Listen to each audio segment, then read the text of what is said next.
शिक्षक साथियों नमस्कार। एफएलएन प्रशिक्षण अंतर्गत कला शिक्षा के प्रश्न 2 को लेकर मैंने असाइनमेंट तैयार किया है। चलिए देखते हैं इस असाइनमेंट में मैंने कौन कौन सी बातें शामिल की हैं।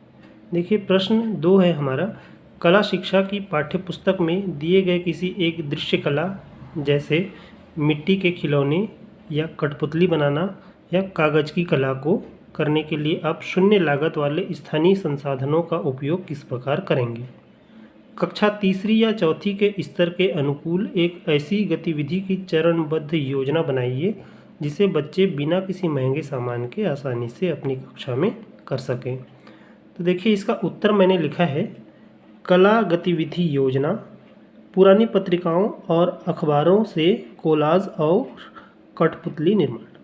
यह योजना स्थानीय स्तर पर आसानी से उपलब्ध बेकार कागज़ों का उपयोग करने पर आधारित है, जिससे बच्चों में रचनात्मकता और पर्यावरण के प्रति जागरूकता विकसित होगी। उसके आगे मैंने लिखा है गतिविधि का उद्देश्य। अब इस गतिविधि का उद्देश्य क्या है? बच्चों को पुनर्चक्रण के महत्व को समझाना, रिसाइकलिंग के महत्व को बच्चों को समझाना है। साथ ही सूक्ष्म मोटर कौशल का विकास करना, बिना किसी खर्च के कलात्मक अभिव्यक्ति को बढ़ावा देना। दूसरा पॉइंट मैंने लिखा है, आवश्यक स्थानीय संसाधन शून्य लागत। इसमें कौन कौन से संसाधन जो हैं वो हमको लगेंगे, तो इसमें पुराने समाचार पत्र और पत्रिकाएं, मैदा या आटे का मिश्रण प्राकृतिक गोंद के रूप में, टहनियाँ या कार्डबोर्ड के टुकड़े, पुराने डब्बे, प्लास्टिक बोतल, कोयला या गेरू मिट्टी रंग के रूप में। तीसरा पॉइंट, चरणबद्ध कार्य योजना। देखिए इसमें पहला चरण मैंने लिखा है तैयारी और प्रेरणा। कक्षा में उपलब्ध पुराने कागज़ों को इकट्ठा करना और उनसे सुंदर आकृतियां, जानवर या पक्षी का नमूना या पुतला बनाने की तैयारी करने के लिए बच्चों को प्रेरित करना। दूसरा चरण इसमें लिखा है कागज़ों की छटाई और फाड़ना। बिना कैंची के बच्चे अपनी उंगलियों का उपयोग करके पुराने अखबारों या रंगीन पत्रिकाओं को छोटे छोटे टुकड़ों में फाड़ेंगे।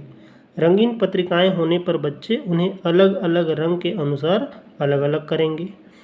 फिर तीसरा चरण है इसका प्राकृतिक गोंद का निर्माण। प्राकृतिक गोंद का निर्माण किस तरह से करेंगे, तो बच्चे घर से थोड़ा सा आटा या मैदा लेकर आएंगे, जिसमें पानी मिलाकर प्राकृतिक और सुरक्षित गोंद का निर्माण किया जाएगा। इसी में अगर हम चौथा चरण देखें तो आधार तैयार करना।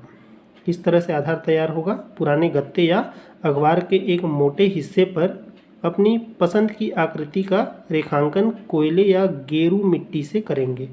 इसके बाद फटे हुए कागज़ के टुकड़ों पर प्राकृतिक गोंद लगाकर उन्हें आकृति के अंदर चिपकाया जाएगा। उसी में मैंने पांचवा चरण लिखा है उंगली वाली कठपुतली।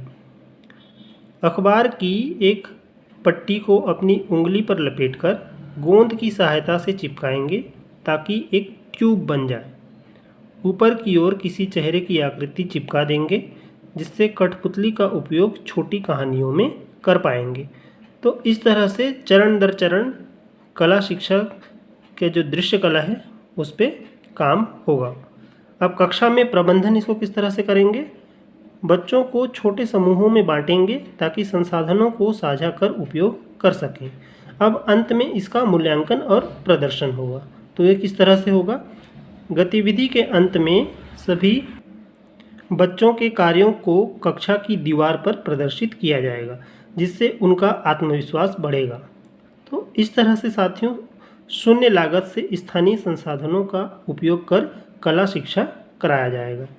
तो कला शिक्षा के प्रश्न 2 को लेकर के मैंने अपना जो असाइनमेंट है ये उत्तर तैयार किया है।